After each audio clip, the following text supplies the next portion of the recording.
Hey everybody, this week's Torah portion is Parshas Bamidbar.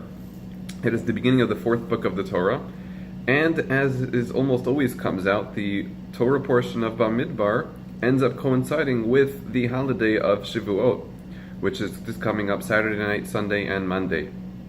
Now, many people don't know this, but we actually celebrate Shavuot on the wrong day, because we celebrate it on the 6th of Sivan, the 6th day of the Jewish month, but the Torah tells us that actually what really happened was that God had originally told Moses, I want it to be given on the day of the 6th of the month.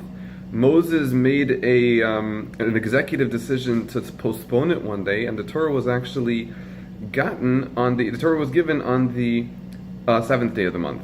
However, because it was supposed to be given on the 6th day of the month, we actually celebrate the holiday on the 6th day of the month. Now, I want you to pretend, or if you were married, go back in time to your wedding. Imagine you had set your wedding date for August 30th. That was going to be the wedding date, which is actually my anniversary. And a week before the wedding hall calls you up and says to you, there's been a terrible mistake and we really booked you on the 31st instead of the 30th. So would it be okay if we just switched it, and we'll cover all the costs. It'll be a free wedding, and but it has to be a day later. Now, of course, if you remember how much your wedding cost, you would jump at that opportunity and say, of course, yeah, we'll do it on 31st, and you call all the guests and tell all the guests that there's been a little bit of a mistake and it's going to end up being a day later, so everyone will come on the 31st, and sure enough, that ends up being the day you got married.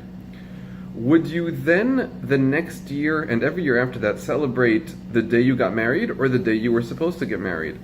Obviously, you would want to celebrate the day you actually got married. It's irrelevant when you were supposed to get married. What's relevant, your anniversary, is when you actually did get married. So, that being the case, why is it that the Jewish people celebrate not the day that the Torah was given, but the day that the Torah was supposed to be given? Wouldn't it make more sense for us to celebrate when the Torah actually was given?